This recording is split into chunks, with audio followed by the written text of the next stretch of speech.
oli ku program dawa wano ku Twahira Islamic Center.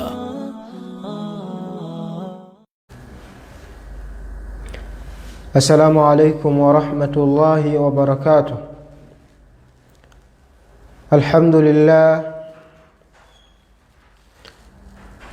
Alhamdulillahi alladhi rafa'a al-ilma wa ashhadu an la ilaha illa Allah wahdahu la sharika lah wa ashhadu anna Muhammadan abduhu wa rasuluh salawatullahi wa salamuhu alayhi wa ala alihi wa ashabihi wa man ihtada bihadihi wa istanna bisunnatihi ila yawmiddin. Thumma amma ba'd. Qala Allah ta'ala: Ya ayyuhalladhina amanu ittaqullaha haqqa tuqatihi wa la tamutunna illa wa antum muslimun. وقال نبينا محمد صلى الله عليه وسلم: اتق الله حيث ما كنت.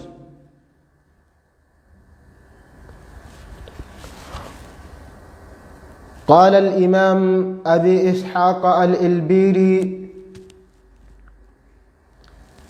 جعلت المال فوق العلم جهلا لعمرك في القضية ما عدلت وبينهما بنص الوحي بون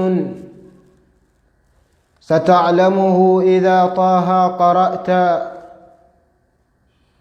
لئن رفع الغني لواء مال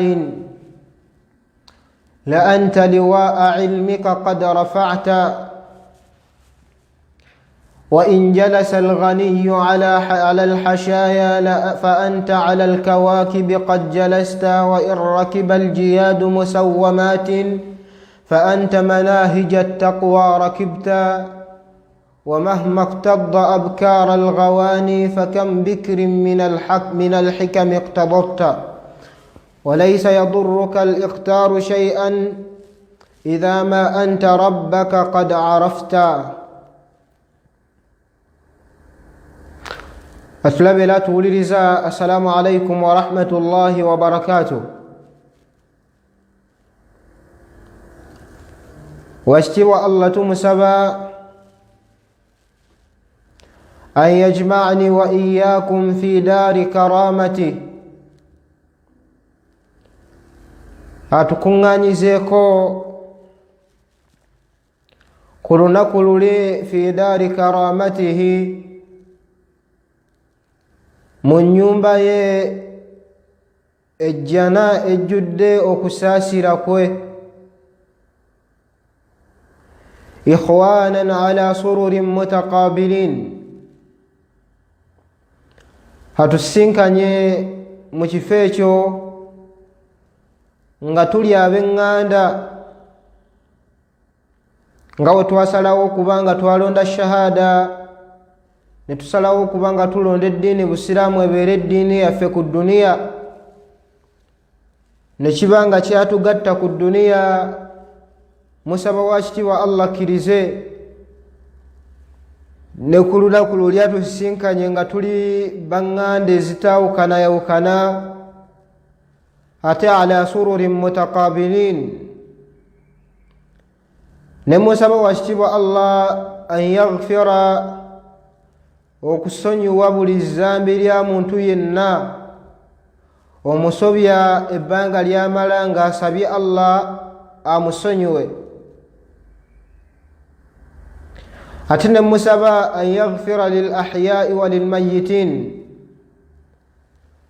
okusonyiwa Allah n'okusaasira abalamu abakyali ku nsi abasiraamu na buli yenna mukkiriza, wal mayyitin, n'abaatukulembera ne batusookayo wa gye tulaga mu kaseera akatali kawala nnyo. atulabira tuwuliriza olunaku olwaleero lugenda kuba olusinkano lwaffe olwokuna nga twogera ku busukkulumu bwa ilmu bw'okunoonya okumanya fadlu lilmi walulama obusukkulumu bw'okunoonya okumanya n'abamanyi obusukkulumu bwabwe ebbanga lye bamala nga bakoledde ku ilmu yaabwe. Omusajja omu yali ayogera yagamba nti fa'alimun bi'ilmihi lam ya'malan mu'adhabun min qabli 'ubbadi al-wathan. Oli ku program Dawa wano ku Twahira Islamic Center. Yagamba omumanyi yenna n'erimu ye ebbanga lyamala nga teyagikolerako agenda kubonerezebwa, agenda kuyingizibwa mu muliro min qabli ubadi alwathan, nga abajeemu abajeema bila ilmi nga tebamanyi, n'abajeema n'abasinza amasanamu n'abasinza ebitali Allah tebannaba kuyingizibwa mu muliro, agenda okusookayo agenda kuba mumanyi yenna ataakolera ku irimu ye. Nabwe kyampuliriza, wobanga olina ky'omanyi mu ddiini yo, mu butono bwakyo, mu bunene bwakyo, mu bungi bwakyo, mu butono bwakyo, okubirizibwa okuba nga sejjaamu nkulamiranga kaseera konna olulamiro olutejjaamu ampuliriza okuba nga okikolerako. Irimu gy'olina entono mbutono bwayo gy'omanyi ku swala, fubanga nnyo girabanga osaala, ate nga n'irimu eyo gy'olina ku swala ogikozesa. Irimu yonna gy'omanyiko akatono konna k'omanyi mu ddiini yo, fubanga nnyo okulaba nga okakolerako kaseera konna, kubanga wakibwa Allah lunaku lugenda kuba luli, agenda tuleeta akubuuze wakitibwa Allah, abuuze. Yagamba lumu n'abuuza nti kaifa anta, kuba akafaananyiiko kiriba kitya nga bakubuuzizza idha su'ilta, woliba obuuzibwa maadha amilta bima alimta, biriwa bye wakolera ku ebyo bye wayiga. Okuyiga kwo kwakugasa ki? Biriwa bye wakukolerako? Woligamba nti, yagamba n'agamba nti woligamba nti saasoma bagenda kukubuuza fama kana udhuruka, oyinza tuwa nsonga ki fima jahilta, ku ebyo by'otaamanya.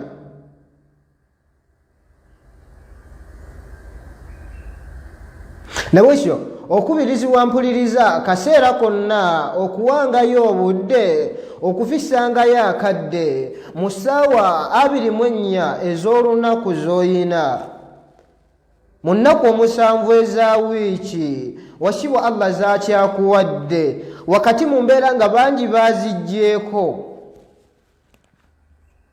Mu nnaku 329 ez'omwezi Allah zaakyakuwadde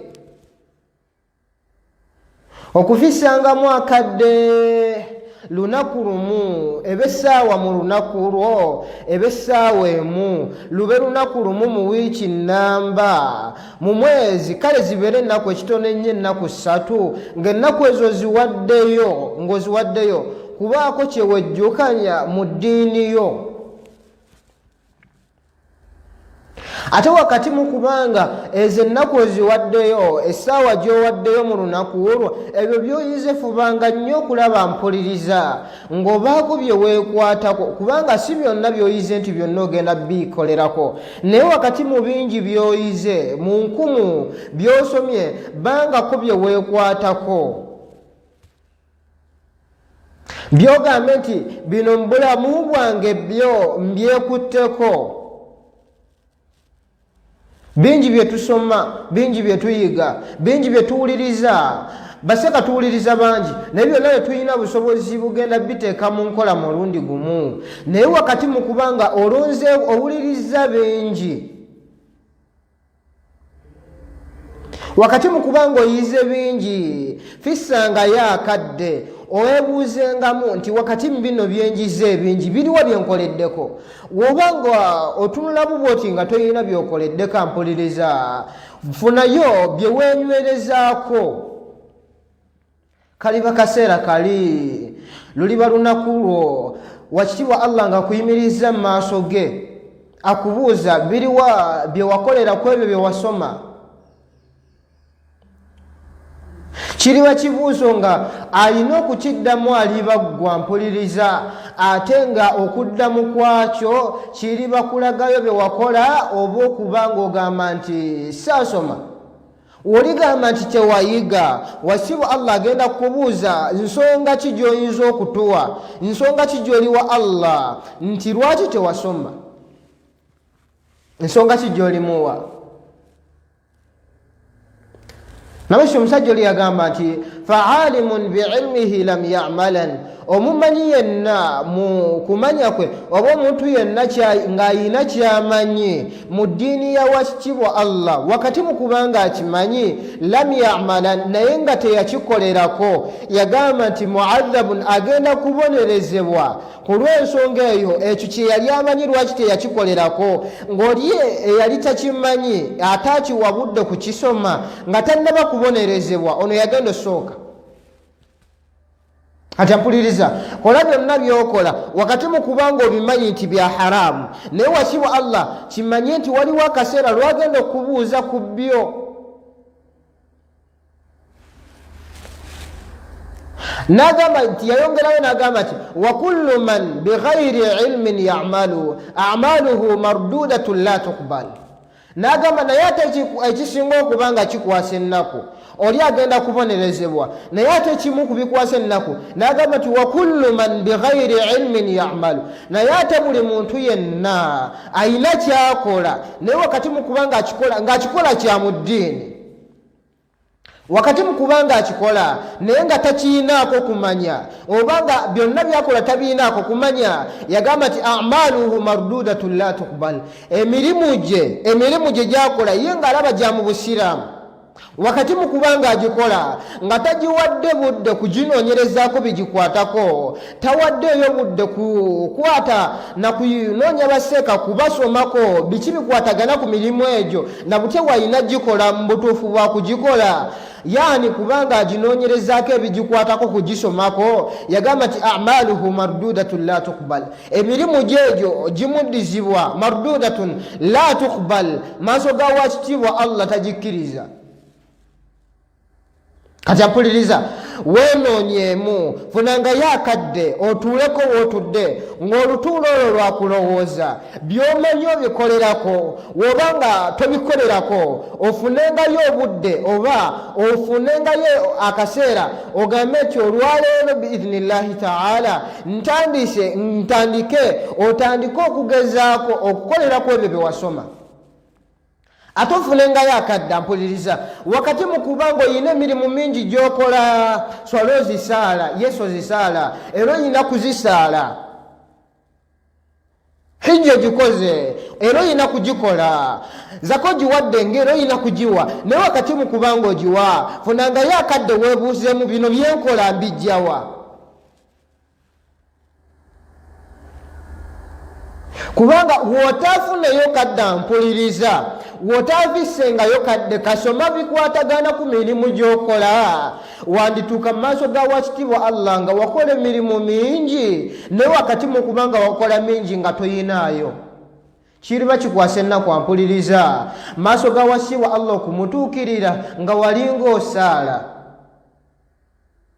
naye wakati mu kubanga walinga osaala nga maaso ga Allah toyinaayo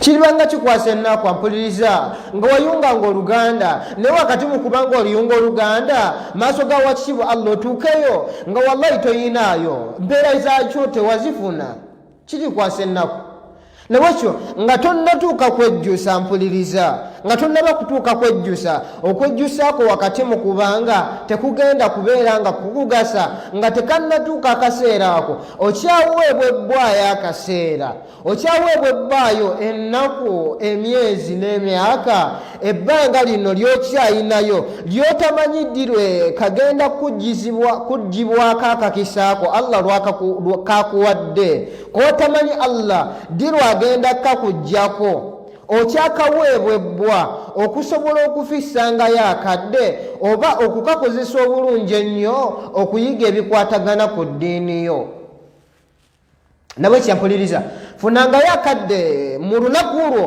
obengako kyosoma mu ddiini yo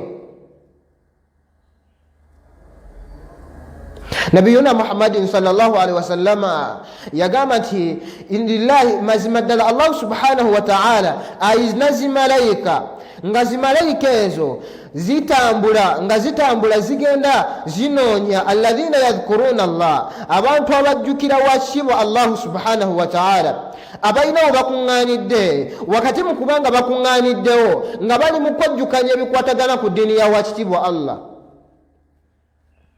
yagamba nti faidha wajadu qauman yadhkuruna Allah webabaako ekibinja kyonna kyebasanze wakati mu kubanga bakisanze ng'ekibinja ekyo kiri mu kwejjukanya bikwatagana ku wakitiibwa Allah tanaadaw bayitiŋŋana ne bagamba nti taalaw ila hajatikum abange mujje eri ekyetaago kyammwe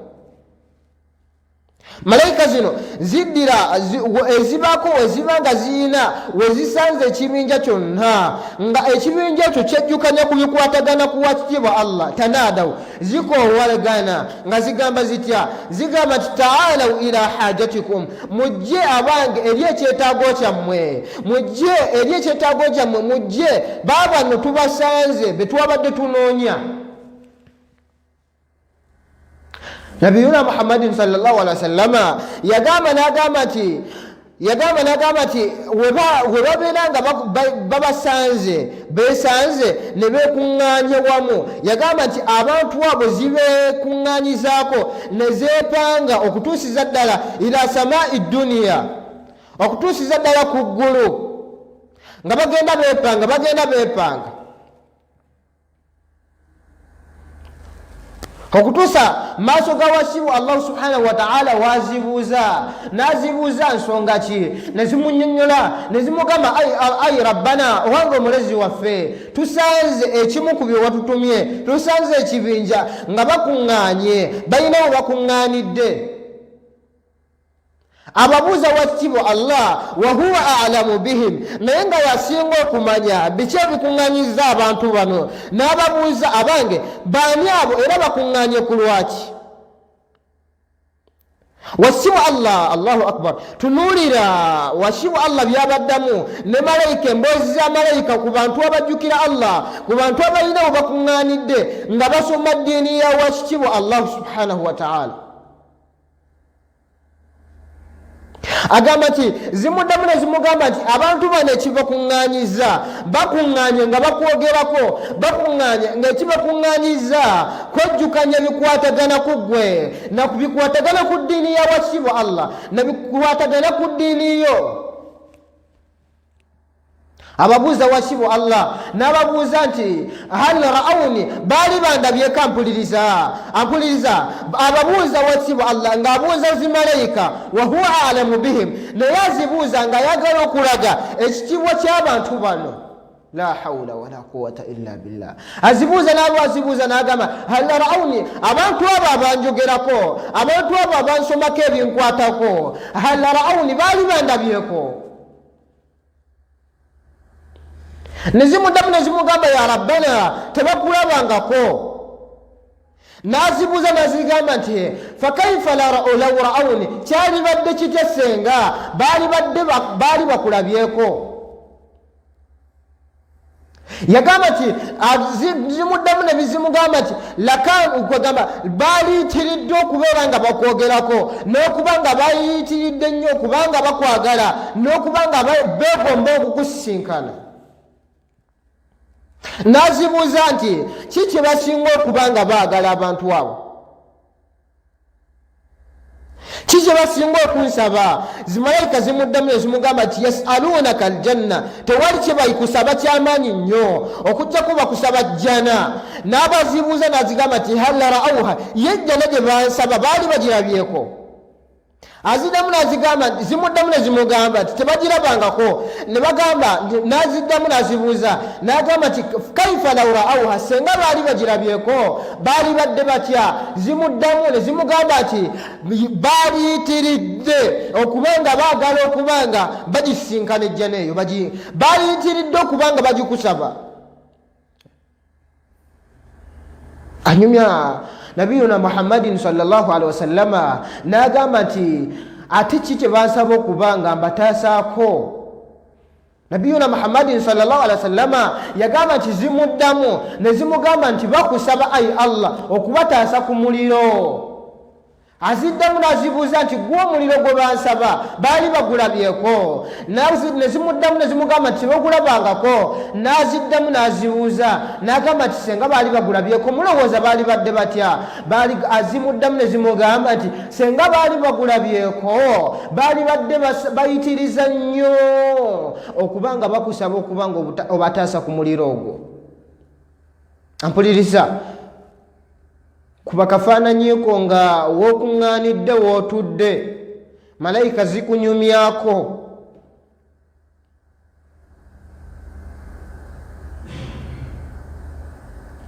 Agamba nti embeera eyo egenda mu maaso wasiba Allah atuuka okunyumya nazo. N'atuuka ku ddaala ezibu nazibuuza nazigamba nti basaba ki? Ne zimuddamu ne zimugamba ayi rabbana, bakusaba okubeera ng'obasonyiwa amazambi gaabwe. Nabiyuna Muhammadin sallallahu alaihi wasallama yagamba nti Allahu subhanahu wa ta'ala alagira zimalayika nazigamba mubeere bashuhada, mubeere bajulizi ku bantu abali awonna abakuŋŋaanye nga wakati mu kubanga we bakuŋŋaanidde bali mu kuntendereza nakunjogerako nakubeera nga bejjukanya binkwatako nakubanga basoma bikwatagana ku ddiini yaabwe, abantu abo bonna mbasonyiye. Nabiyuna Muhammadin sallallahu alaihi wasallama n'agamba nti zimalayika ziddamu ne zigamba nti si butaagaliza wabula okwagala okubanga zo zikwegamba. Nabiyuna akulaga obukulu bw'ensonga n'obusukkulumu bw'ensonga. Zimuddamu ne zimugamba fihim fulan, wali bo mulimu gundi ono ye yazze ali nabo naye ekyamuleese abadde alina gw'ayagala waawo. Ekyamulese si kusoma, ekyamulese si kwejjukanya bikwatako, wabula ekyamulese ayina ekyamulese yalina gw'ayagalawo oba alina ensonga ezamulese endala nnyo si bikwatako bye byamulese. Agamba nti Allah aziddamu n'azigamba nti walahu qad ghafartu, n'oyo omuntu oyo naye musonyiye. Aziddamu n'azigamba nti humul julasa la yashqa bihim jalisuhum, abo nno bantu abakuŋŋaanira bwe bakuŋŋaanidde nga n'omuntu yenna akuŋŋaanako nabo oba n'abasemberera n'atuula nabo tayinza kubanga olutuula lwolwo alusalwa, tayinza salwa. Wasibu Allah naye amusonyiwa, maadhalika nga ye yazze byamulese birala nnyo. Kiri kisa kuba n'abantu abakuŋŋaanye nga beki bakuŋŋaanyiza kwogera n'okusoma bikwatagana ku ddiini ya wasibu Allah. Ono omusajja azze nga ye kimulese si ayina gw'ayagala, ayinawo fulani gw'ayagala gundi. Allah amusonyiye. Kiri kitya ku bano? nabiyuna muhammadin sallallahu alaihi wasallama yagamba ati ma min abdin tewali muddu yenna afuluma mu nyumba ye nakwata kubo n'agenda nga ekimukwasiza kubo nakwata kubo n'ava mu nyumba ye ng'ekimufulumiza mu nyumba ye kugenda kunoonya ilmu kunoonya bikwatagana ku ddiini ya wasi wa allah okujjako alhutan ebyennyanja n'ebiwuka na buli kintu kyonna ekiri mu nsi muno walmalaika nezimalayika bonna byogattira wamu bibeere nga bimusabira waki wa allah okubeera nga amusonyiwa. abantu obwonna busukkulumu bw'okunoonya kumanya nabwekyo kaseera konna weefunire ku dduwa za malayika mpuliriza weefunire ku busukkulumu bw'emboozi nga bakunyumyako mu maaso ga wakitiibwa allah.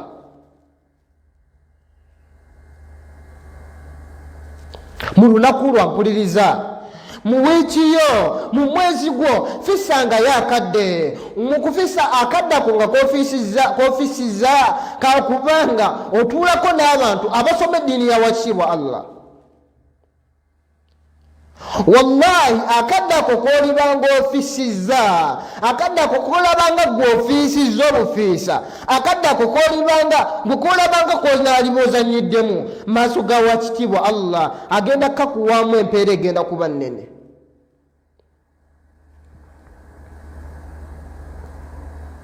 empeera yake egenda kuba nnene nabwekyo mpuliriza obusukkulumu bw'okunoonya okumanya bungi nnyo tetuyinza kubanga tubwogerako.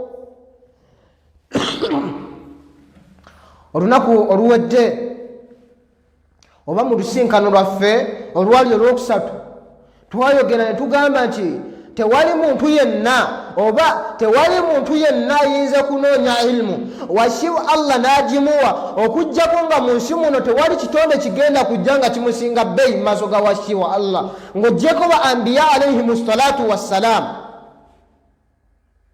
mu nsi muno tewali kitonde kigenda kujja mu nsi si mu ggulu naye mu nsi tewali kitonde kigenda kuba nga kisinga muntu oyo kitiibwa mu maaso ga wakitiibwa allah tewali kigenda kuba nga kimusinga ebbeeyi. la abidun tagenda kuba mukkiriza tagenda kuba musinza wa wakitiibwa allah nga ye asinza nnyo ng'asinza wakati mu kubanga asinza nga ekyalo kyonna kimuwaako obujulizi nti oyo musajja ye musinza wa wakitiibwa allah. tagenda kusinga mukkiriza tagenda kusinga musajja yenna yanoonya ilmu n'agifuna ebbanga lyamala nga yagikolerako. oli wakati mu program dawa ne Twahira Islamic Center.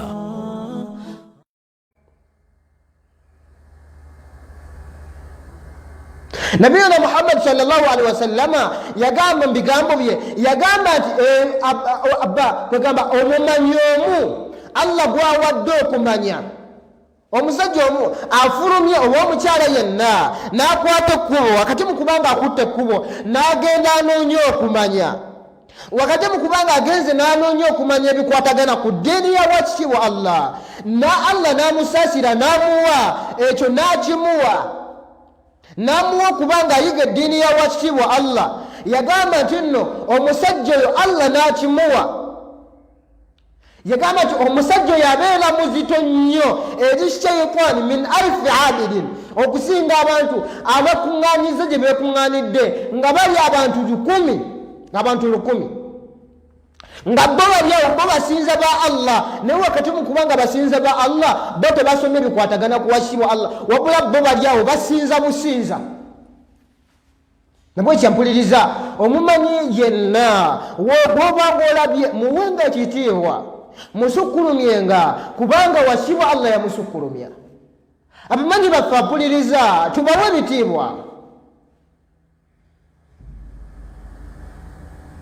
ebitiibwa kubanga be bantu abasinga ebitiibwa ku nsi kuno mu maaso ga wakitiibwa allah nujumul ardi zezimunyenye z'ensi eno. omusajja omu yagamba n'agamba nti abamanyi bakubibwako ekifaananyi eky'emmunyenye ne bagamba nti olwekubanga emmunyenye zirina ebintu bya mirundi 3 Ekisookera ddala yuhtada bihim, emmunyeenye ezo egganga omulembe tegunnaba kukyuka kutuuka kati ng'essaawa zino ogufaananako. Kaana emmunyeenye zaalinga abantu abali ku nnyanja olaba nga balina we balaga ze batunuulira ne babeera nga bamanya wo gye balaga. Nabwekyo zaalinga ziruŋŋamya abantu ku kkubo, ekkubo lyabwe ettuufu wo balina okukwata nga batunuulira mmunyeenye ezo. Kakati omuntu yenna ayagala okuluŋŋama mu nsi muno alina kutunuulira mmunyeenye za nsi. Emmunyeenye z'ensi be bamanyi abali mu nsi muno eno. Nabwekyo emmunyeenye z'ensi be bamanyi abali mu nsi muno balina kuweebwa kitiibwa, balina kusukkulumizibwa, tebalina kuyisibwamu maaso. Yuhtada bihim, kyekisokera ddala nti emmunyeenye ziruŋŋamizibwako. Ekyokubiri nti emmunyeenye ezo bitangaala kwegamba zinatu sama, kyekyokwewunda kyeggulu. Wakiba Allah subhanahu wa ta'ala yagamba walaqad zayyana as-samaa ad-dunya bimasabiha wa ja'alnaha rujuman lishayatin. Wakiba Allah yaddira eggulu eryo n'aliwunda ng'aliwunda n'emmunyeenye n'omwezi n'ebiki, naye nga asulan ekisinga okuba kyayiwunda nayo ze mmunyeenye. Nabwekyo ekyokuwunda ky'edduniya eno Allah kye yawunda nayo edduniya, mmunyeenye z'edduniya eno be bamanyi. Kisokera ddala tugambye nti mmunyeenye za nsi be baluŋŋamizibwako nga tebaliiwo, ensi eno tesobola kuluŋŋama. Ekyokubiri zinatul ardi, kyakwewunda ky'edduniya nga tebaliiwo, edduniya ebanga ekintu ekitaliiwo, kwegamba ekintu ekiri awo nga tekiriiko kintu kyonna kiwundiddwa.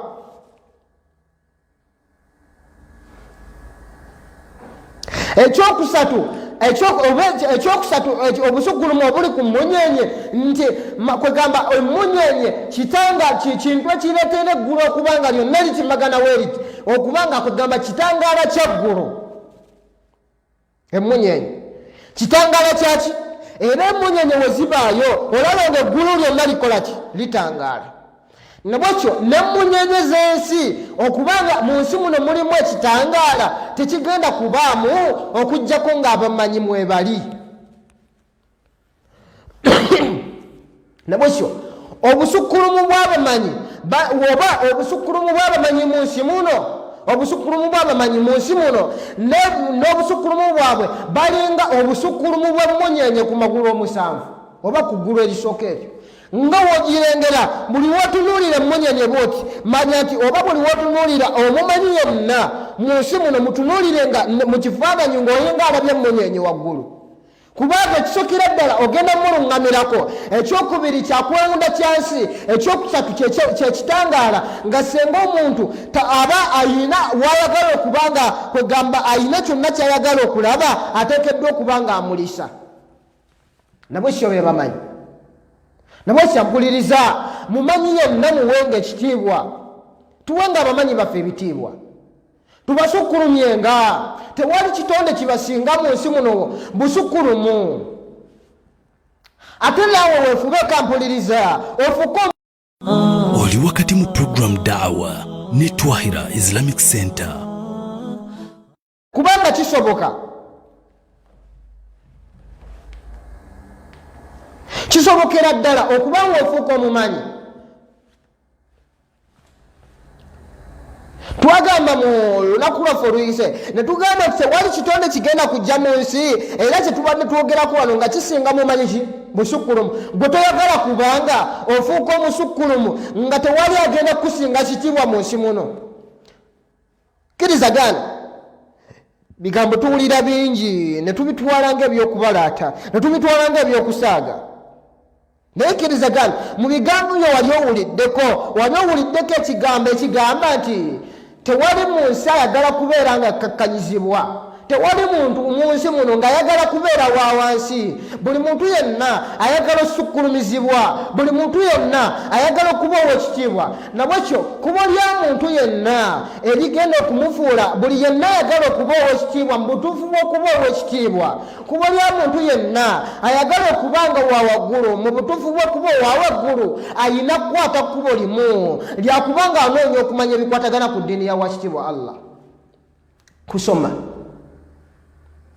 kyova olaba nti nabiyuna Muhammadin sallallahu alaihi wasallama Allah subhanahu wa ta'ala bwe yayagala okumusukkulumya kuba ambiya kuba Warabu mu kaseera kali ne kubakkiriza bonna, essuula gye yasooka okumussaako yamussaako ssuula ng'amulagira kusoma ddiini ya wasi wa Allah nebikwatagana ku Allah. Yamugamba nti ikra bismi rabbika alladhi khalaq, owange soma ebikwatagana ku wakitiibwa ku mulezi we yakutonda. Okuva Allah lwe yamussaako ekigambo ekyo n'amufuula nga tewali kitonde kigenda kujja mu nsi yadde waggulu w'amagulu omusanvu nga kimusinga kitiibwa. Khairu khalqillah, kyekitonde kikyasinze okubanga kya bbeeyi mu bitonde ebi Allah subhanahu wa ta'ala bye yatonda. Naye wakati mukubanga amusukkulumya yamusukkulumya naki? Yamusukkulumya wakati nga amusukkulumya yamusukkulumya na kunoonya kumanya. Allah subhanahu wa ta'ala we yali ayagala okubanga asukkulumya Adamu alayhi salatu wassalam, oba we yali ayagala okulaga bamalayika be obusukkulumu bwa Adamu alayhi salatu wassalam, kye yamukolera oba kye yakolera zimalayika okubalaga nti Adamu alayhi salatu wassalam kitonde Allah kyatonze, wakati mu kubanga kitonze nga kisukkulumu kye yakola kimu, agamba nti yamuyigiriza. Allah agamba wa allama Adama al asmaa kullaha, Allah yagamba nti nayigiriza Adamu alayhi salatu wassalam, namuyigiriza amanya g'ebintu namuwa okumanya kw'ebintu. Namwekyo okusukkulumwa n'okulaga zimalayika obusukkulumu bwa Adamu alayhi salatu wassalam kyali kimu. Allah kye yakolera Adamu alayhi salatu wassalam yamuwa okunoonya, yamuwa okumanya.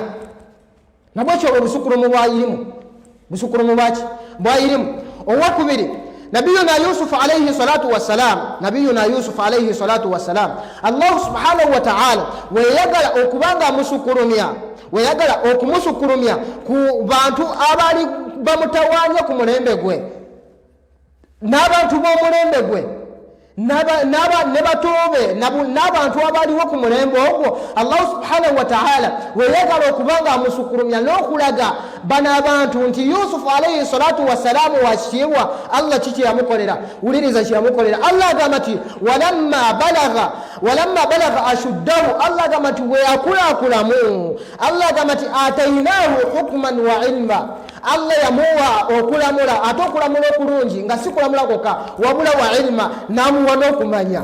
Olabye obusukkulumu bwa Yusufu alayhi salatu wassalam ku batoobe ne ku bantu be, Allah yamuwa ki? Yamuwa kyakubanga amanya, obusukkulumu bwa kunoonya kumanya. Si Yusuf alayhi salatu wassalam yekka, Musa alayhi salatu wassalam Allah subhanahu wa ta'ala weyagala okubeera nga amusukkulumya era nga naye amusukkulumya ku bantu b'omulembe gwe. Allah agamba nti walamma balagha ashuddahu wastawa atainahu hukman wa ilma. Allah agamba nti ne Musa ono bwe twayagala omusukkulumya n'okumulaga abantu n'okulaga abantu be banena Bakaruna ne Firawuna ne baani bonna nti Musa alayhi salam musukkulumu era nabbi wa wakitiibwa Allah. Allah agamba nti twamuwa al-ilman wa hikma, twamuwa okunoonya, twamuwa okumanya nayiga eddiini ya wakitiibwa Allah subhanahu wa ta'ala.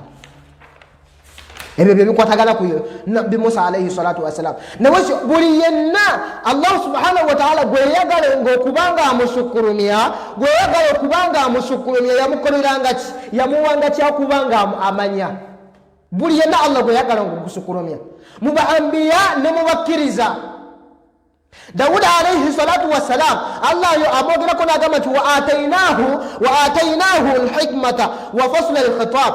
Allah gamati ne Dawuda alayhi salatu wassalam tuwamu wa al-hikma wa chajja nga kitegezo okulamula ma'adhalika nga mulimu n'obusukuru mu bwayirimu kubanga omuntu tasobola kulamula okujjako ng'asinziira ku kumanya kw'ayina ne Dawuda alayhi salatu wassalam Allah kye kimu kye yamukolera si Dawuda alayhi salatu wassalam yekka Khadir Allah subhanahu wa ta'ala yagala okulaga Musa alayhi salatu wassalam nti mu nsi muno mulimu ekitonde ekimu ku bitonde nga muntu nga ye nga kimusinga okumanya era nga kimusingako ne ku bbeeyi Allah yamuleetera Khadir Allah agamba mu suratul kahfi n'agamba tinno fawajada abdan min ibadina Musa twamutambuza wakati mu kubanga tumutambuza ne tumusinkanya n'omusajja ng'omusajja oyo atainahu twamuwa obusukkulumu okumanya wa'allamnahu min ladunna ilma Allah gamba ng'omusajja oyo oba omusajja oyo nga twamuwa al-ilmu okumanya okwabaggulu Musa n'amugamba hal attabi'uka ala an tu'allimani mimma ullimta rushda owange nkugoberereko tutambuleko ffenna osobole okunjigirizaako mu ebyo Allah subhanahu wa ta'ala bye yakuyigiriza kyekyo Musa alayhi salatu wassalam obusukkulumu bw'okubanga Allah amulaga nti waliwo kitonde kikyamusinze yamuleetera kitonde kikyamusinzeeko kumanya si Dawuda alayhi salatu wassalamu yekka ummatu Muhammad sallallahu alaihi wasallama Allah subhanahu wa ta'ala weyagala okugisukkulumya kubanga Allah agamba nti kuntum khayra ummatin abange mwamulembe ogukyasinze okuba ogw'ebbeeyi khayra ummatin mwamulembe ogukyasinze okuba ogw'ebbeeyi naye kyekyakufuula ogw'ebbeeyi Allah agamba nti huwa alladhi ba'atha fihim rasula Allah oyo yabeera nga abasindikiramu omubaka oyo n'abeera nga abayigiriza yatlu alayhim ayatihi wa yuzakkihim wa yuallimuhum alkitab abasomese abayigiriza ebikwatagana ku wasibu Allah abafuula ab'ebbeeyi nebwekyampuliriza buli yenna anaafuna n'amusuku n'abeera nga asoma eddiini ya wasibu Allah mu nsi muno agenda kuba wa bbeeyi oluvannyuma lw'okuba nga avudde mu nsi agenda kuba wa bbeeyi oluvannyuma lw'okuba nga avudde mu nsi agenda kuba wa bbeeyi nabakyo kubulya muntu yenna ayagala okuba ow'ebbeeyi ayagala okuba ow'ekitiibwa alina kukola kimu kunoonya kumanya mpuliriza noonya okumanya soma eddiini yo soma Qur'an soma ebikwatagana ku Qur'an soma fiqhi soma siira soma tajwid soma biki soma hadith wakati mu kubanga obisoma naye kyonna kyobanga okutte n'ogamba nti kino kye ngenda okusoma kubanga olaba ng'okikukugamu wakati mu kubanga okikuguseemu ampuliriza ojja kuba wa bbeeyi tewali muntu yenna agenda kubanga ajja ng'akusinga kuba wa bbeeyi mu nsi muno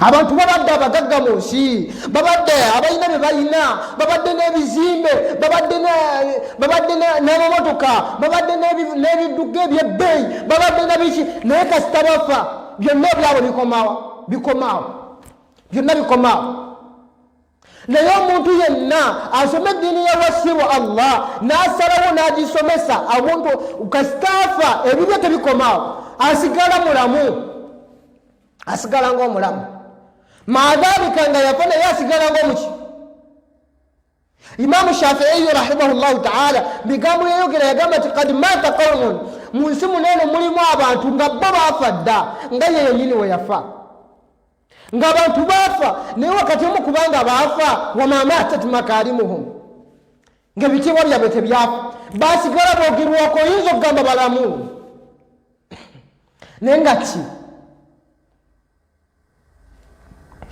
ekyabaviirako ekyo kyonna kubanga baasoma eddiini ya wasibu Allah baafuna okumanya abanga mpuliriza ani atamanyi nabiyuna Muhammad sallallahu alaihi wasallam ani atamanyi Muhammadin sallallahu alaihi wasallam ani atamanyi Abu Bakari ani atamanyi Umaru ani atamanyi Abi Hurairata radiyallahu anhu sahabi wa nabi ani atamanyi Aisha radiyallahu anhu ani atamanyi Ibn Mas'ud Allah sahaba bafadda miaka 10 bafadda kati mata qaumun bafa wama matat makarimuhum ebitiibwa byabwe byasigala bigenda mu maaso boogerwako ng'oyinza okugamba balamu oyinza okugamba balamu naye nga lwaki olw'okumanya kwabwe bawaayo obudde bwabwe ne basoma eddiini ye wasiwa allah n'asalawo amannya gaabwe n'agakuuma nga bagenda sigala nga boogerwako si bokka ate tamanyi imamu ashafiiyu rahimahullahu taala ate tamanyi imamu malik rahimahullahu taala ate tamanyi abu hanifa ate tamanyi ahmada ate tamanyi ibn baz ate tamanyi ibn taymiya ate tamanyi imamu suyuti ate tamanyi abo bonna bamanyikiddwa shafi'i rahimahullahu ta'ala ahmad ibn hanbali anata bamanyi bogerwako buli kaseera konna ng'oyinza okugamba balamu naye ekyabasitula kunoonya kumanya bawaayo obudde bwabwe ne basoma eddiini yawasibu allah ne yeewaayo okubanga abakuumira amannya gaabwe bogerwako ila yaumiddin okutuusa ku lunaku lw'ekiyama nga bogerwako bagenda kubanga bogerwako bye bawandiika byasigala bisomwa.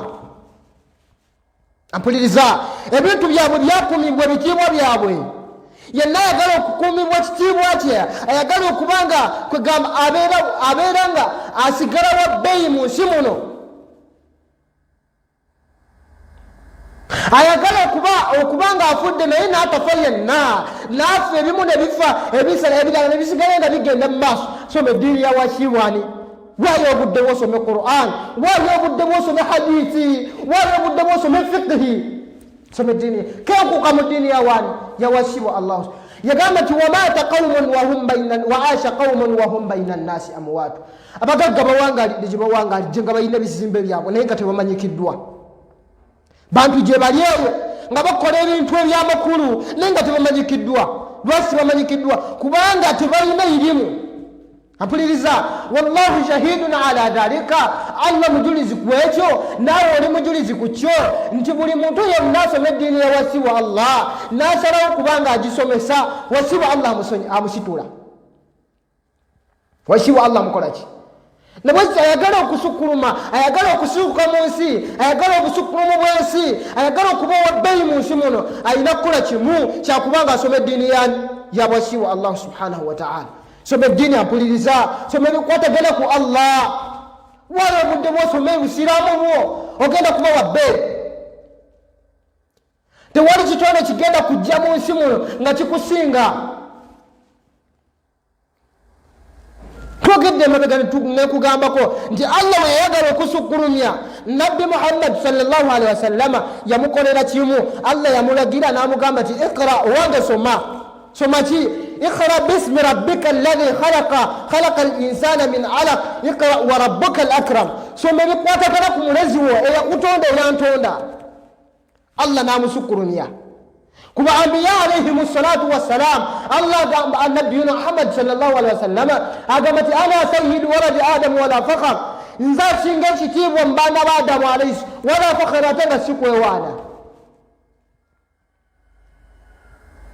bamusa allah yagala basukulumya abawa kumanya bali ba anbiya alayhimu buli allah gwe yagala ng'okumusukulumya yamuwanga kyakubeera nga anoonya kumanya kakati ampuliriza wani atayagala kuba wabbeeyi ebiseera bisinga omuntu yenna ayina anoonya kyabbeeyi anoonya kuba wabbeeyi ne bwekyo ng'ayagala okuba wabbeeyi mu nsi ng'ayagala okuba wabbeeyi asinga okuba wabbeeyi noonya okumanya ekitonde kikyasinza okuba ekyebbeeyi ekikyasinza allah akiragira n'agamba nti waqul rabbi zidni ilma owange muhammad mu duwazo z'osabanga kaseera konna tolekangayo okusaba ng'osaba wasibwa allah okwongera okumanya abantu banoonyeza bye banoonyeza naye wakati mu kubanga bye banoonya babinoonya ekyebbeeyi bakireseewo. Oli wakati mu program Dawa ne Twahira Islamic Center.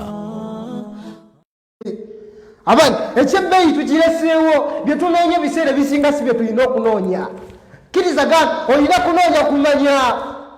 Ayagala okuba omugagga mutuufu bw'okuba omugagga noonya kumanya. Ayagala okuba ow'ekitiibwa ayagala okuba ayagala okufuga ensi ayagala okubeera ng'obeera waggulu w'abantu bonna kimu kunoonya kumanya.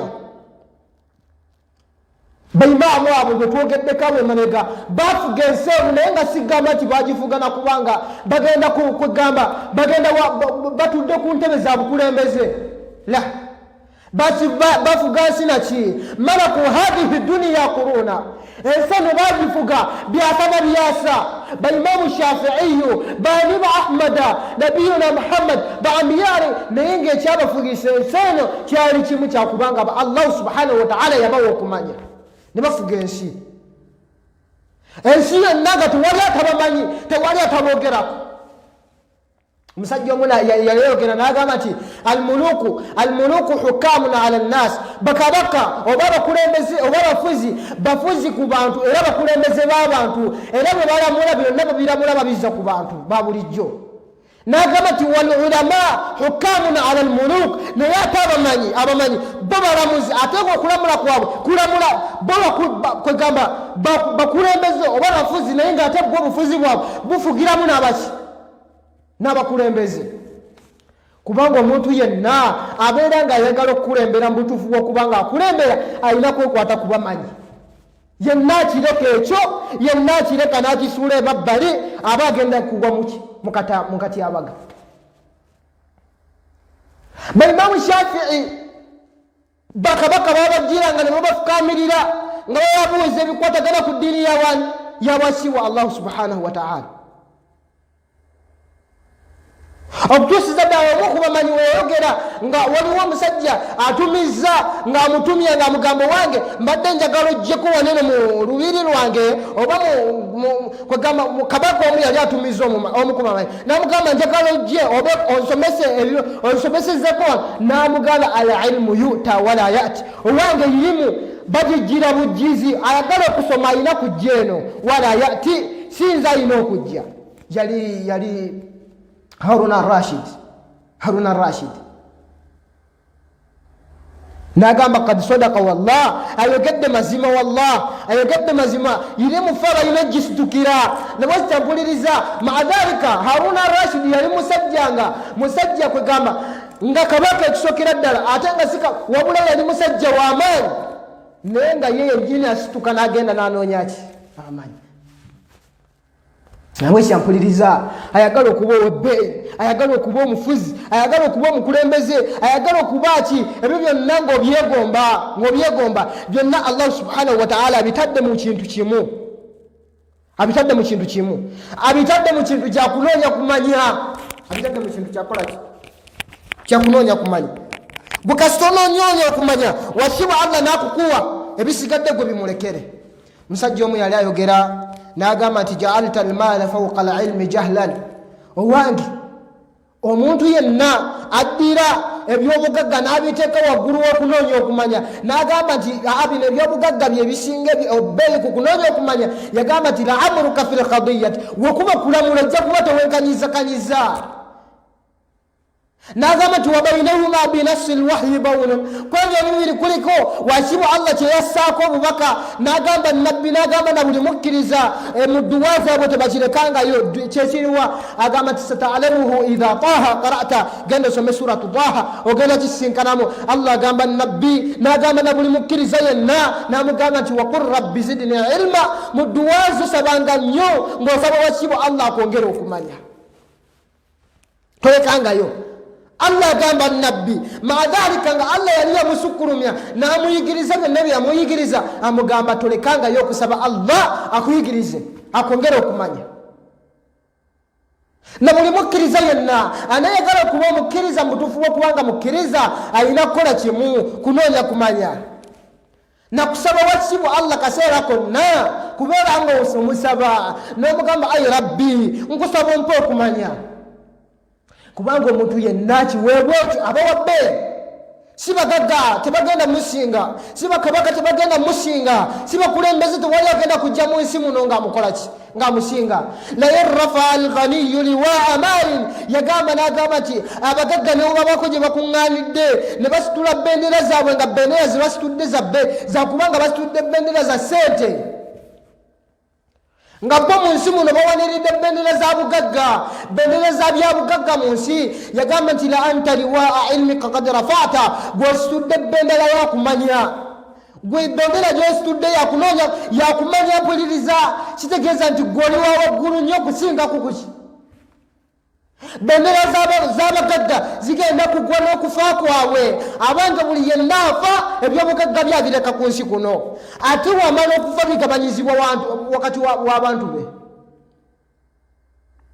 Wakati mu kubanga bigabanyizibwa ne biggwawo taddamu kwogerwako, kitegeeza nti bendera yo aba abadde yagisitula abange tiwali agenda gimusitulira mulala, eyeweddewo, obulamu bwe buweddewo. Kyekirere lwagambye nti kad mata qaumun, baafa abantu abamu mu nsi muno baafa ne bafiira ddala, tewali muntu agenda kuddamu kuboogerako, maadhalika nga balina sente, balina ebyobugagga tebamanyikiddwa.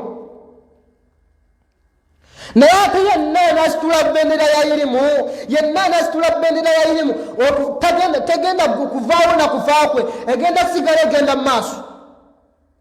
Abange ba Imamu Shafi'i bendera zaabwe zikyagenda mu maaso, ba Imamu Ahmad abakyayogerwako oyinza okugamba balamu. Yenna anoonya okumanya Allah n'akumuwa agenda kujja ku lunaku lwa Kiyama nga bendera ye akyagiwaniridde. Ate wa bainahu wa baina al-anbiya, wakati we ne ba-anbiya wagenda kubeerawo darajatan wahida, eddala limu. Nabakyo la in rafa al-ghaniyu liwa amalin, bano wabanasitula biri baleke basitule, baleke bakole be bakola. Naye gwe kyoba oteekako essa, kyoba omalirako obuddewo ebiseera ebisinga kunoonya kumanya ebisigadde gubireke. Allah subhanahu wa ta'ala agenda bikolaki, agenda bikolera. N'agamba nti wa in jalasa al-ghaniyu ala al-hashaya, bano obanatuula ku bitebe by'ebbeeyi, ne obanatuula mu ziwoofiisi ez'ebbeeyi, mu woofiisi z'abapulezidenti nga b'osangayo, mu z'abakulembeze bonna, mu z'abaki, wonna nga buli wogenda osangawo abo ng'osangawo bagagga. Ebitabo eby'ebbeeyi bye babituulako, kugamba buli kantu konna akalungi katuukira ku bo. Yagamba nti fa anta ala alkawakibi qad jalasta, ate gwe obulungi obubwo bulinga busukkulumu wa munyenye, emunyenye eringa woziraba. Gwe oba toli wampuliriza, ebbanga lyonamala abamanyi nga tebaliwo, ensi eno tegenda kubeeramu bulungamu, tegenda kubeeramu bulungamu. Kitegeeza nti bo babbeeyi ate abagagga ne bwe batabeerawo, ensi esigala egenda mu maaso. Kubanga wasiba Allah yatonda ensi n'atonda n'abantu abali mu yo. Allah agamba nti inna kulla shay'in khalaqnahu biqadari, buli kyonna kye twakitonda tukiteekeddeteekedde. Kakati abagagga ne bwe batabeerawo, ensi esigala egenda mu maaso, kubanga Allah buli omu yamuteekerateekera. Wabula ate okumanya okutabeerawo temuli mu nsi muno kitanga kigenda kubeeramu. Agamba nti wa in rakiba aljiyadu musawwamatin, ne bwe naavuga ebidduka eby'ebbeeyi, mu nnyonyi b'osangayo abagagga, mu mamotoka b'osangayo, mu buli wamu osangayo bani.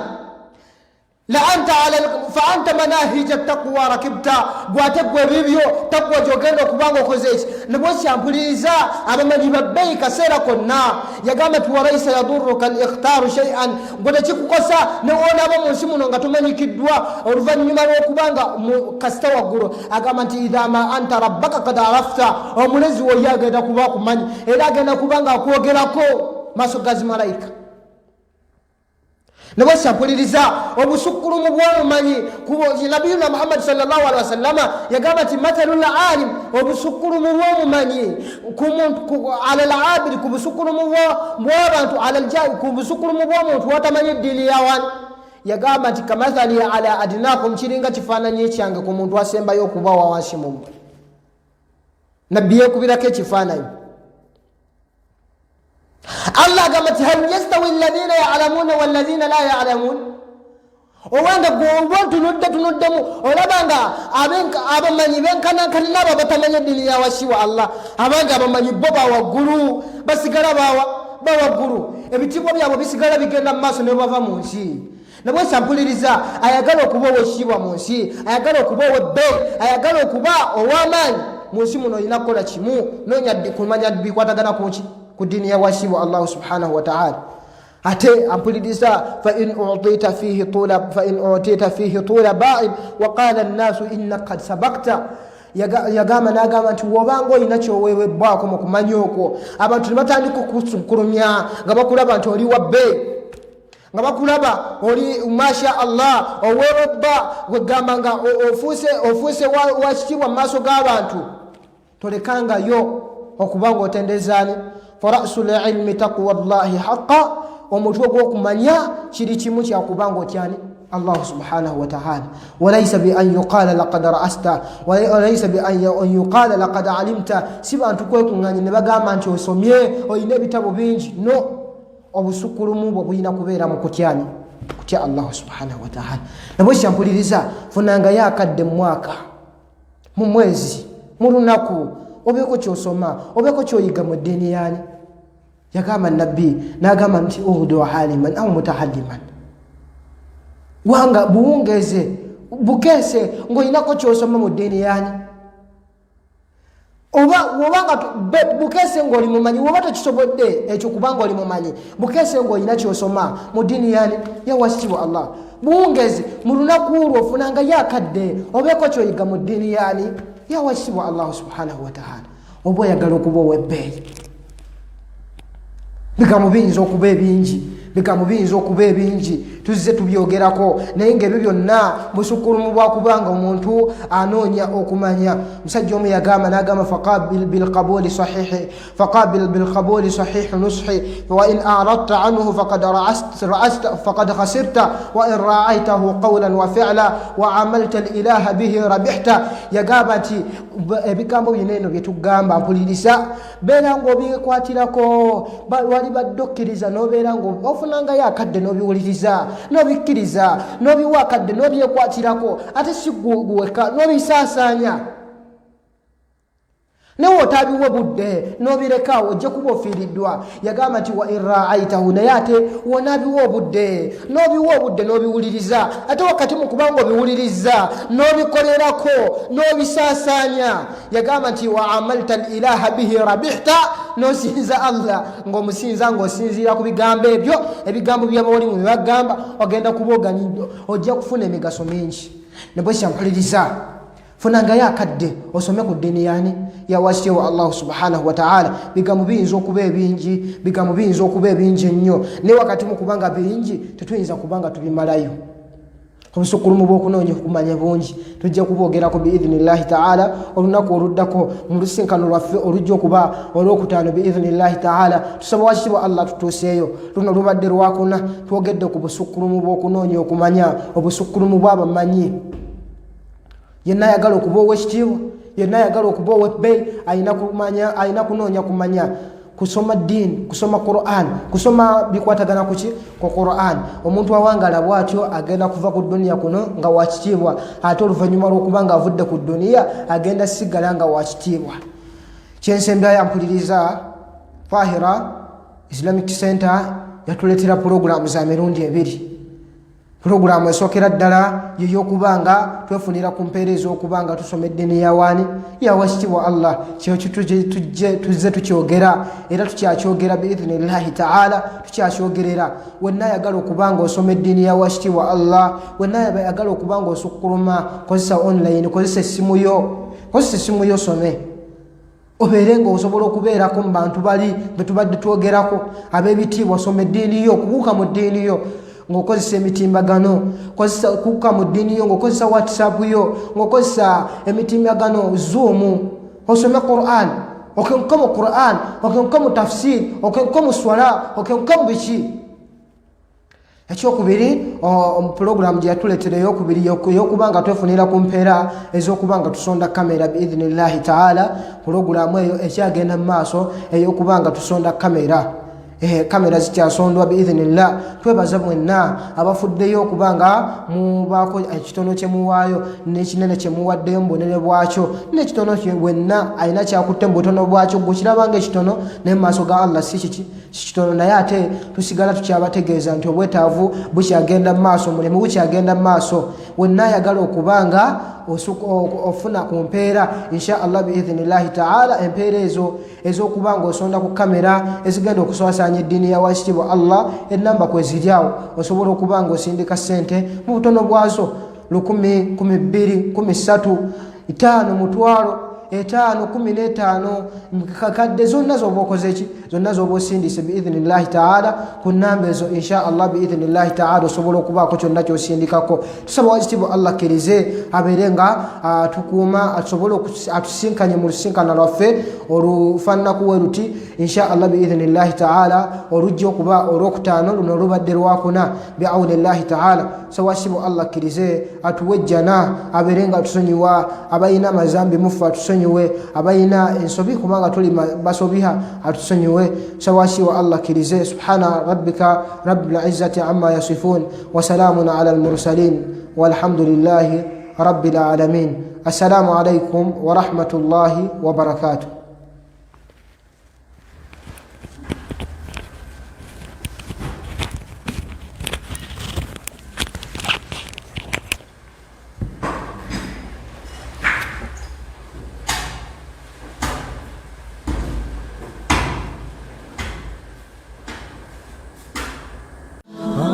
Obadde olaba program Dawa ne Twahira Islamic Center.